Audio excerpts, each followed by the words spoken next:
서울시계천 따위의 야생백로라니 거짓말 좀 하지 마라.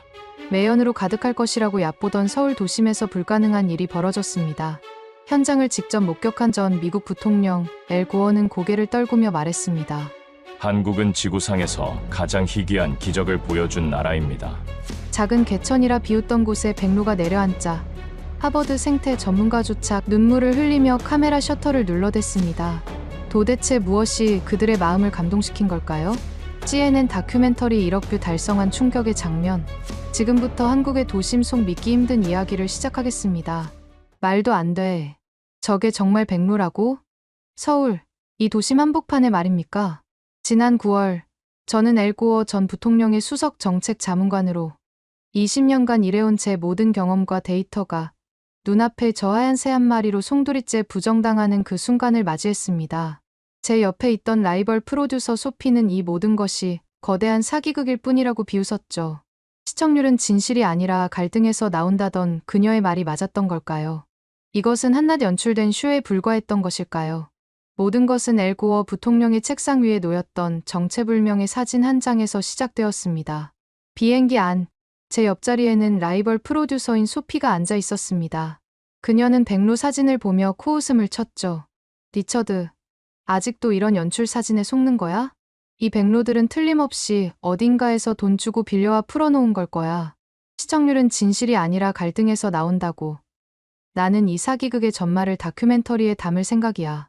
그녀의 눈빛은 제 임무의 실패를 확신하고 있었습니다. 그녀는 저를 이기기 위해, 그리고 더 자극적인 다큐멘터리를 위해 한국의 실패를 간절히 바라고 있었죠.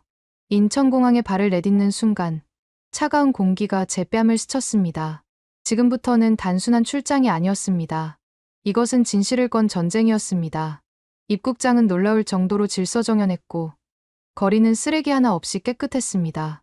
사진 속 기적을 뒷받침하는 듯한 완벽한 풍경이었죠. 하지만 제 머릿속에선 소피의 목소리가 떠나지 않았습니다. 전부 연출된 쇼일 뿐이야. 저는 혼란스러웠습니다. 내 눈앞에 이 평화로운 모습이 진실일까? 아니면 사진과 함께 시작된 거대한 사기극의 일부일까? 그때 수화물을 찾고 있는 제게 소피가 다가와 나지막이 속삭였습니다. 표정 보니 벌써부터 감동했나 보네. 리처드. 하지만 명심해. 저 백로 사진이 거짓이라는 걸 증명하지 못하면 워싱턴으로 돌아갈 자리는 없을 테니까. 그녀의 말이 비수처럼 제 가슴에 꽂혔습니다. 저는 엘 고어 부통령과 함께 템스강 프로젝트의 실패를 현장에서 목격했습니다. 수천억을 쏟아붓고 방류한 연어 떼가 떼죽음을 당하던 그날, 저는 다짐했습니다. 도시 생태 복원은 기만이다라고요. 제 임무는 한국의 성공 신화가 아닌 그 기만의 증거를 찾는 것이었습니다. 바로 그때였습니다. 호텔 책상 위 포럼 자료를 넘기다 제 눈을 의심케 하는 이상한 단어를 발견했습니다. 기다림의 복원학. 제 20년 경력에서 단 한 번도 들어본 적 없는 생소한 개념이었습니다. 머릿속이 복잡해졌습니다. 이게 대체 무슨 뜻일까요? 아침 햇살이 커튼 사이로 비집고 들어와 잠을 깨웠습니다. 저는 무심코 창밖을 내다보았는데 호텔 앞 도로는 출근길 차량으로 가득 차 있더군요. 그런데 놀랍게도 그 많은 차들이 혼잡 대신 일정한 흐름을 유지하며 움직이고 있었습니다. 더 이상하게 느껴졌던 것은 도로 주변의 청결 상태였습니다. 쓰레기통이 거의 보이지 않았음에도 불구하고 바닥은 마치 물청소를 한 것처럼 반짝거렸죠. 저는 행사 전에 미리 대대적으로 청소했을 것이라고 속으로 단정 지었습니다.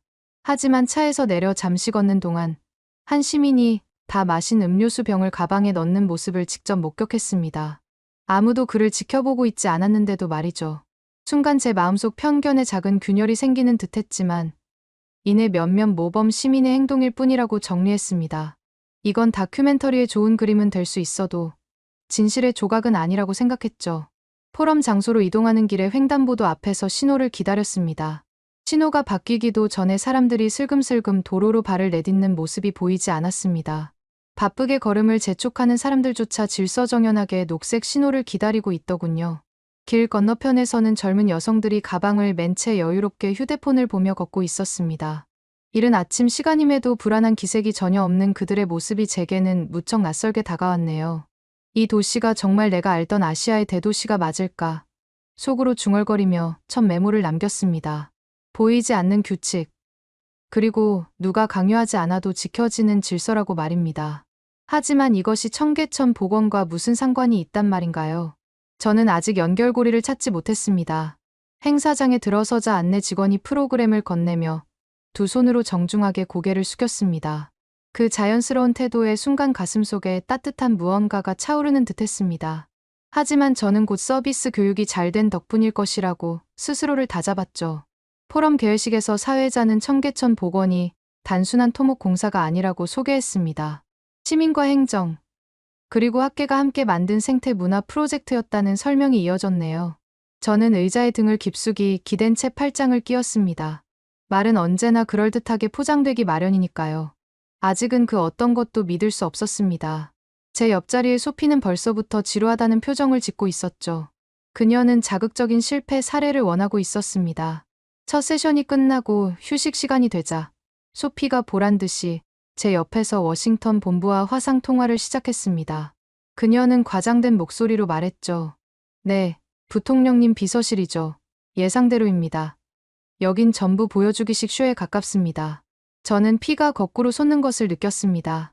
그녀는 단순한 동료가 아니었습니다. 제 임무를 실패로 규정하고 자신의 공을 세우려는 적이었죠. 통화를 마친 그녀는 제게 다가와 특유의 비꼬는 미소를 지었습니다. 리처드, 표정이 아주 심각하군요. 설마 이 화려한 쇼에 감동이라도 한 건 아니겠지요. 그녀의 말은 제 심장을 찌르는 가시 같았습니다. 저는 이를 악물고 대답했습니다. 소피, 섣부른 판단은 금물이야. 나는 진실을 확인할 때까지 아무것도 믿지 않아. 제 목소리는 얼음장처럼 차가웠습니다. 다시 강연이 시작되고 스크린에는 청계천의 과거 사진이 나타났습니다. 하수와 쓰레기로 가득 찬 시커먼 물길. 그 위를 육중하게 덮어버린 고가도로의 모습이 보였죠. 사회자는 시민들이 코를 막고 그 옆을 지나가던 시절의 이야기라고 설명했습니다. 그는 1960년대 이곳이 악취의 대명사였다고 덧붙였네요. 그러나 2003년 복원 공사를 시작해 단 2년 반 만에 새로운 생태 공간으로 탈바꿈시켰다는 설명이 이어졌습니다. 청중석 곳곳에서 감탄과 함께 박수 소리가 터져 나왔습니다. 저는 흔들리는 마음을 다잡았습니다. 소피의 보고 때문에 워싱턴은 이미 이곳을 불신하고 있을 겁니다. 저는 반드시 그녀의 주장이 틀렸다는 증거를 찾아야만 했습니다. 단순한 관찰이 아닌 생존을 위한 증거 수집이 시작된 것이죠. 박재현 박사의 안내를 따라 저는 청계천 복원 전시관 입구에 섰습니다. 벽면을 가득 채운 흑백 사진들이 시선을 압도하더군요. 1950년대와 60년대의 청계천은 검게 물든 하수구와 다름없었습니다. 폐수와 쓰레기가 넘쳐나는 물가 주변으로 사람들이 코를 막고 걸어가는 모습이 담겨 있었죠. 전시장 설명판에는 1963년 당시 청계천이 서울 중심부의 심각한 위생 문제였다고 적혀 있었습니다. 1976년에는 그 위로 고가도로가 건설되면서 자연 수로가 거의 사라졌다는 내용도 있었네요. 박 박사가 손짓으로 다음 전시물을 가리켰습니다. 이것이 복원공사 계획서의 일부입니다. 2003년 7월에 시작해서 2005년 10월에 완공했죠. 그의 설명은 명료하고 정확했습니다. 저는 그의 모든 말을 녹음하며 반박의 여지를 찾으려 애썼습니다. 총 길이 5.84km, 예산 약 3,800억 원, 평균 수심 40cm와 같은 구체적인 숫자들이 이어졌습니다. 22개의 다리를 재설치하고 20만 제곱미터의 친수 공간을 조성했다는 대목에서 저는 잠시 펜을 멈췄죠. 저는 메모장에 그 숫자들을 옮겨 적으며 속으로 빠르게 계산했습니다. 이어지는 패널에는 최근의 생태 조사 자료가 붙어 있었습니다. 현재 조류 22종과 어류 45종 이상이 돌아왔다는 내용이었습니다. 돌고기, 참갈견이는 물론 민물 지표종인 쉬리가 확인되었다는 문구가 눈에 들어왔죠. 물고기 개체 수는 복원 초기에 비해 1500% 이상 증가했다는 그래프도 있었습니다. 이 데이터가 사실이라면 소피의 주장은 완벽한 거짓이 됩니다. 제 심장이 희망으로 다시 뛰기 시작했습니다. 소피가 박 박사의 말을 끊고 큰 소리로 말했습니다. 박사님, 죄송하지만 이런 검증되지 않은 데이터는 BBC 방송 윤리 규정상 내보낼 수 없습니다. 분위기가 싸늘하게 얼어붙었습니다. 박 박사의 얼굴이 굳어졌죠. 바로 그때 제 주머니에서 휴대폰이 세차게 울렸습니다. 워싱턴 본부, 엘 고어 부통령의 비서실장이었습니다. 리처드, 방금 소피에게서 중간 보고를 받았네. 청계천 프로젝트, 통계 조작 가능성이 높다고. 사실인가? 등골이 서늘해졌습니다. 저는 여기서 무너질 수 없었습니다. 제 등 뒤에는 엘고어 부통령의 신뢰가, 그리고 어쩌면 인류의 미래 도시 모델이 걸려 있었으니까요. 저는 떨리는 목소리를 가다듬고 입을 열었습니다. 아닙니다, 실장님. 지금부터 제가 진실을 증명하겠습니다. 전시관을 나서면서도 제 머릿속은 수많은 데이터와 사진들로 복잡하게 얽혀 있었습니다. 박 박사의 확신에 찬 설명이 계속 귓가를 맴돌았죠. 하지만 저는 여전히 제 자신을 방어하기에 급급했습니다.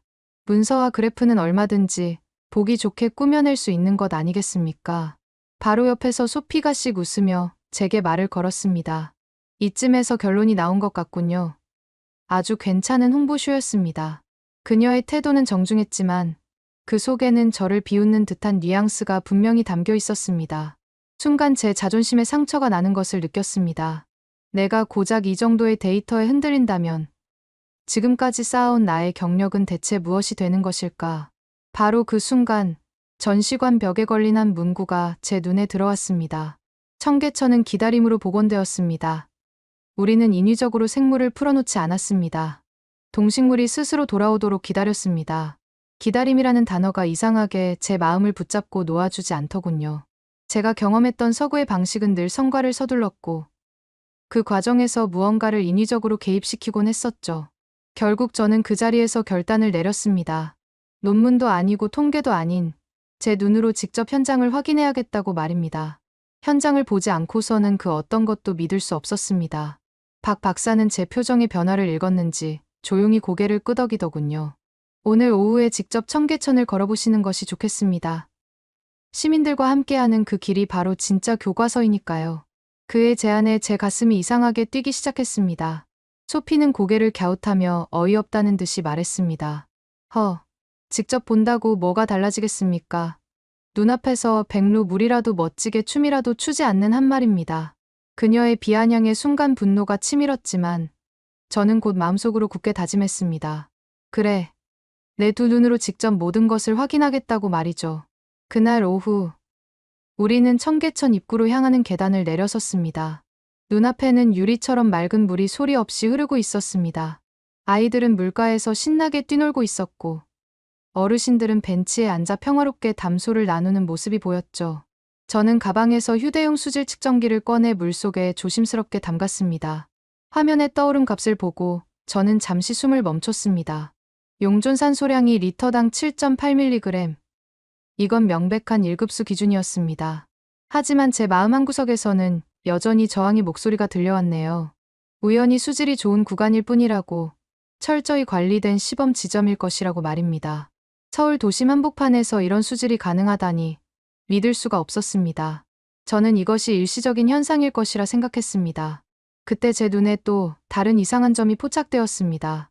청계천 주변에는 쓰레기통이 거의 보이지 않았는데도 놀라울 만큼 깨끗하다는 사실이었죠. 저는 고개를 갸웃하며 주변을 둘러보았습니다.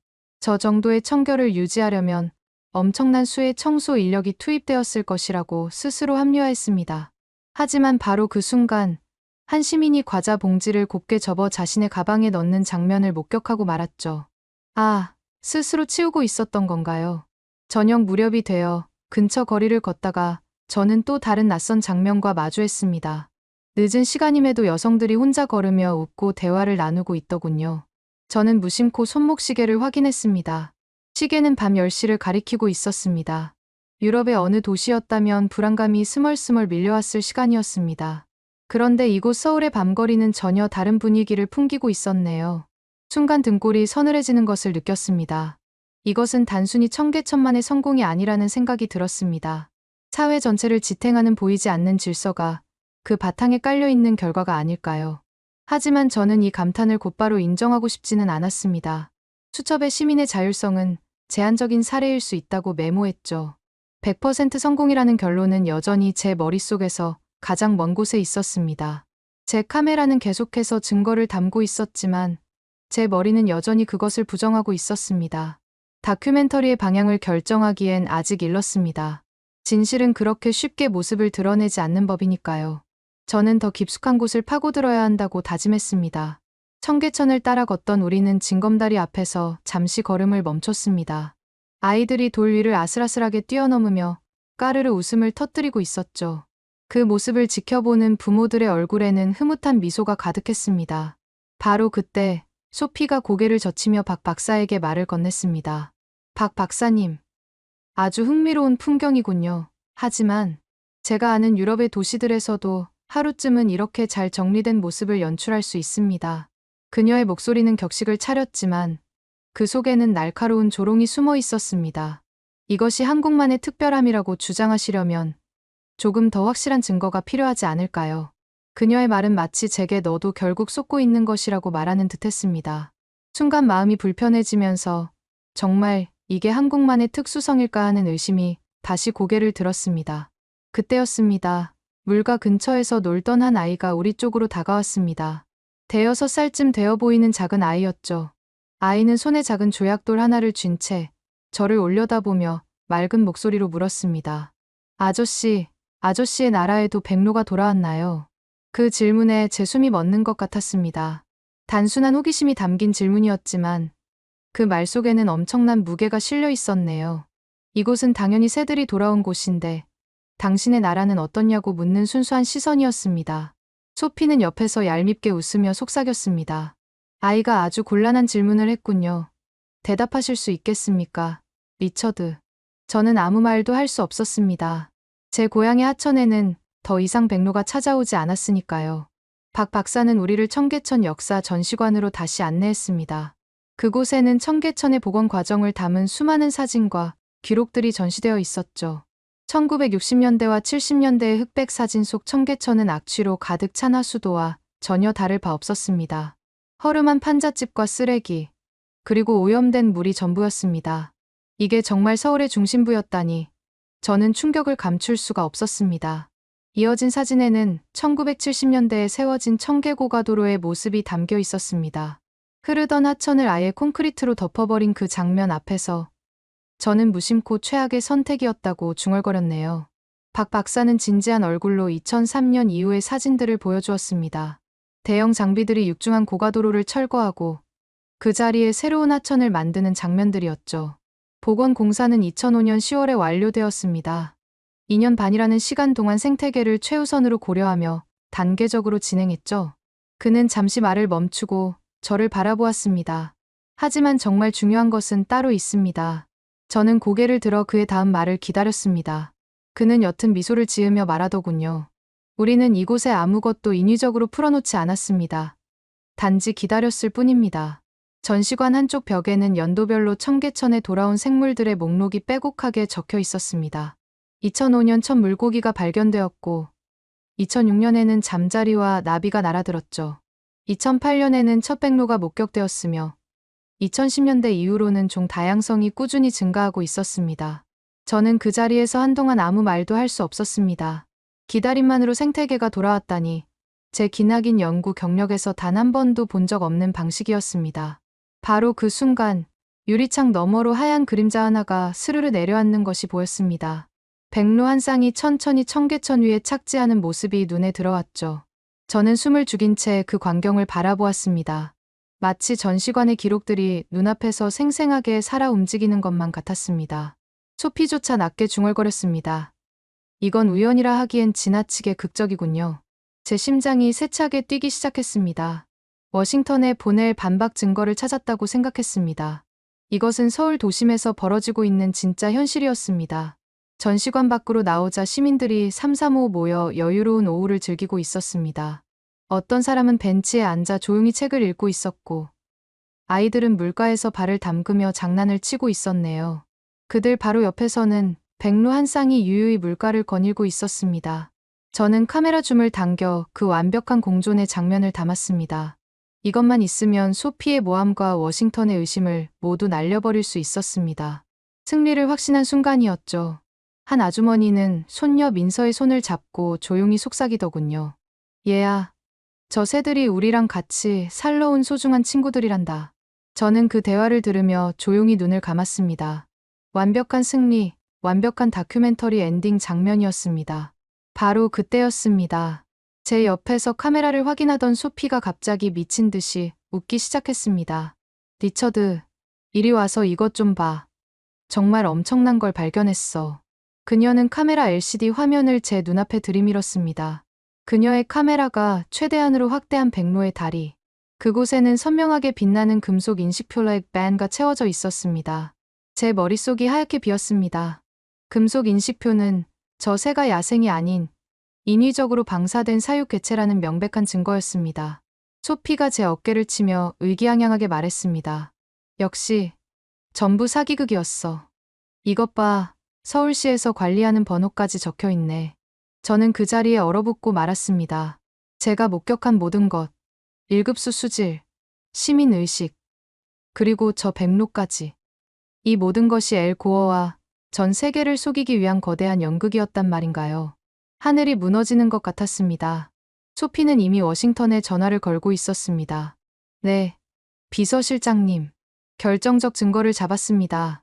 청계천 백로는 전부 그때였습니다. 이 모든 상황을 지켜보던 박재현 박사가 제게 조용히 다가왔습니다. 그는 제 손에 작은 USB 메모리 하나를 쥐어주며 나지막이 말했습니다.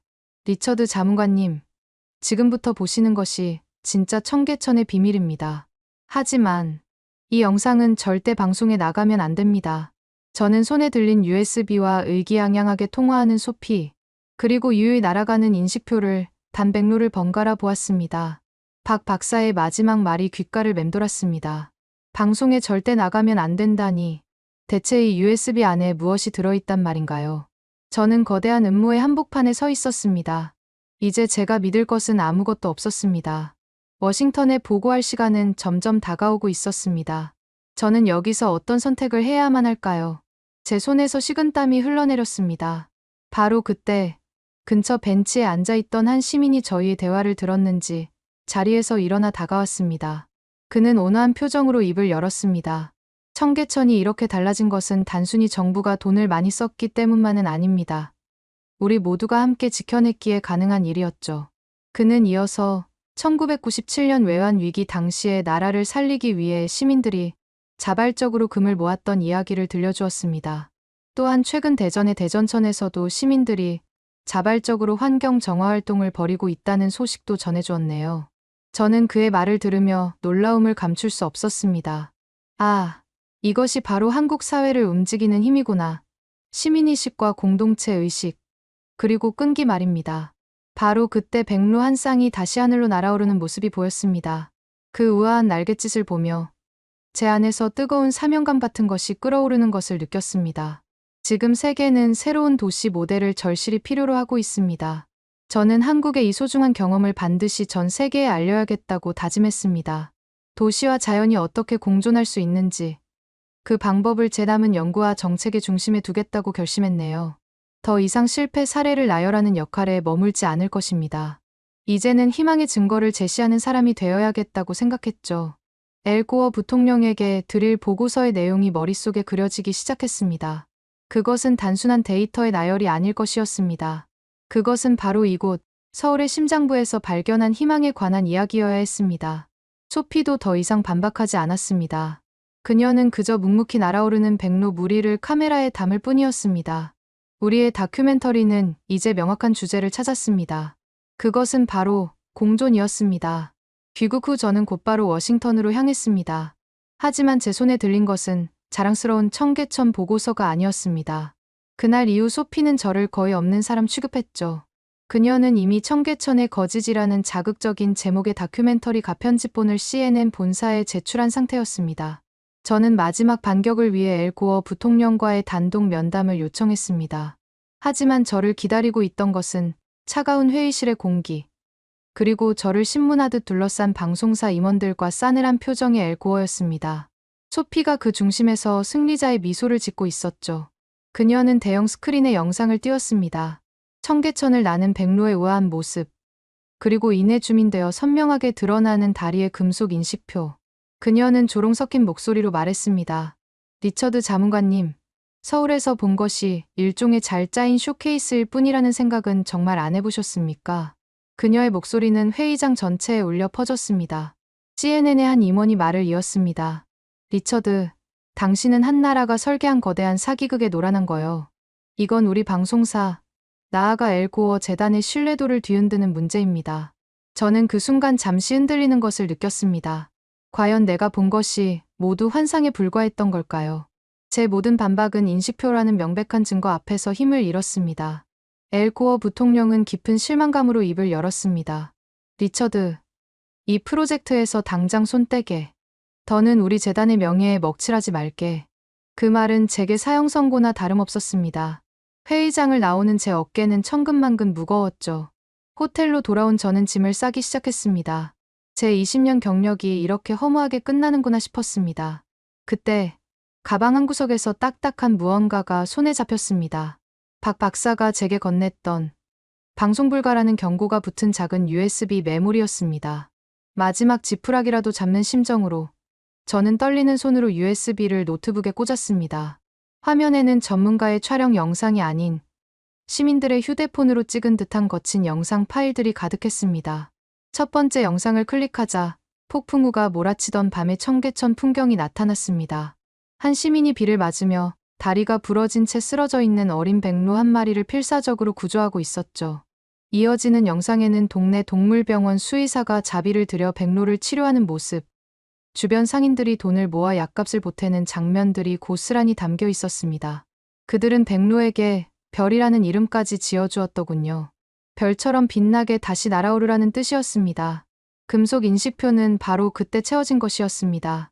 정부의 관리 프로그램이 아니었습니다. 별이를 구조했던 시민들이 녀석이 다시 자연으로 돌아가 잘 사는지 확인하기 위해 만든 시민과학 프로젝트의 일환이었죠. 박 박사가 이 영상을 방송에 내보내면 안 된다고 했던 이유를 그제야 깨달았습니다. 이 순수한 선행이 자칫 인위적 개입이라는 단어로 왜곡되어 청계천의 기다림의 철학 전체를 훼손시킬까봐 두려웠던 겁니다. 제 눈에서 뜨거운 눈물이 흘러내렸습니다. 이것은 사기극이 아니었습니다. 기술과 통계를 넘어선 사람들의 마음에 관한 이야기였습니다. 다음 날 아침, 저는 CNN 최종 결정 회의에 예고 없이 들어섰습니다. 소피는 저를 보고 경악했죠. 엘고어 부통령이 나가라고 소리치기 직전, 저는 회의실 스크린에 USB를 연결했습니다. 여러분께 보여드릴 것이 있습니다. 제 목소리는 더 이상 떨리지 않았습니다. 데이터도 현장도 아닌 그곳 사람들의 마음이 담긴 진짜 기록입니다. 회의장에는 폭풍우 속에서 백로를 구하는 시민의 거친 숨소리가 울려 퍼졌습니다. 상인들이 돈을 모으는 모습, 수의사의 서툰 치료, 그리고 별이의 다리에 인식표를 달아주며 다시 날아오르길 기도하는 아이들의 모습이 이어졌습니다. 회의장은 완전한 침묵에 휩싸였습니다. 소피의 얼굴은 새하얗게 질려 있었습니다. 그녀의 다큐멘터리가 담아낸 조작의 증거는 사실 가장 위대한 진실의 증거였던 셈입니다. 영상이 끝나자 한 임원이 자리에서 일어나 기립박수를 치기 시작했고, 이내 회의장은 뜨거운 박수 소리로 가득 찼습니다. 엘고어 부통령은 말없이 제게 다가와 제 어깨를 두드렸습니다. 그의 눈시울이 붉게 물들어 있었습니다. 그가 낮은 목소리로 말했죠. 리처드, 내가 틀렸네. 자네가 옳았어. 우리가 전 세계에 알려야 할 이야기는 바로 이것이었네. 그날 이후 모든 것이 바뀌었습니다. 소피의 청계천의 거짓은 폐기되었고, 별이 서울의 하늘을 날다라는 제목의 제 다큐멘터리가 CNN을 통해 전 세계에 방영되었습니다. 시청률은 기록적이었죠. 방송이 나간 뒤 세계 곳곳에서 연락이 쇄도했습니다. 프랑스 파리와 독일 베를린은 기술이 아닌 서울의 시민 참여 모델을 배우고 싶다는 공식 컨설팅을 요청해왔습니다. 저는 국제 화상회의 자리에서 단호하게 말했습니다. 여러분, 시스템만 모방한다고 해서 기적이 재현되지는 않을 것입니다. 그 기적의 뒤에는 이름 없는 시민들의 헌신과 정의라는 독특한 문화가 있었습니다. 제 말이 끝나자 회의장에는 잠시 침묵이 흘렀습니다. 이윽고 누군가 조심스럽게 고개를 끄덕이기 시작했고, 이내 뜨거운 박수 소리가 터져 나왔습니다. 바로 그때 제 휴대폰이 울렸습니다. 발신자는 엘고어 부통령이었습니다. 그는 흥분된 목소리로 말했습니다. 리처드, 방금 놀라운 소식이 들어왔네. 파리 생강과 베를린 슈프레강 프로젝트를 위해 두 도시의 시민들이 자발적으로 시민과학기금을 모으기 시작했다는군. 서울의 별이 이야기가 그들의 마음을 움직인 거야. 그의 목소리에는 흔들림 없는 확신이 담겨 있었습니다. 제 눈가에 다시 한번 뜨거운 눈물이 흘러내렸습니다. 얼마 후 저는 다시 청계천을 찾았습니다. 저 멀리 한 무리의 백로들 사이에서 유독 반짝이는 다리를 가진 녀석이 눈에 띄었습니다. 별이었죠. 그때 한 아이가 제게 다가와 물었습니다.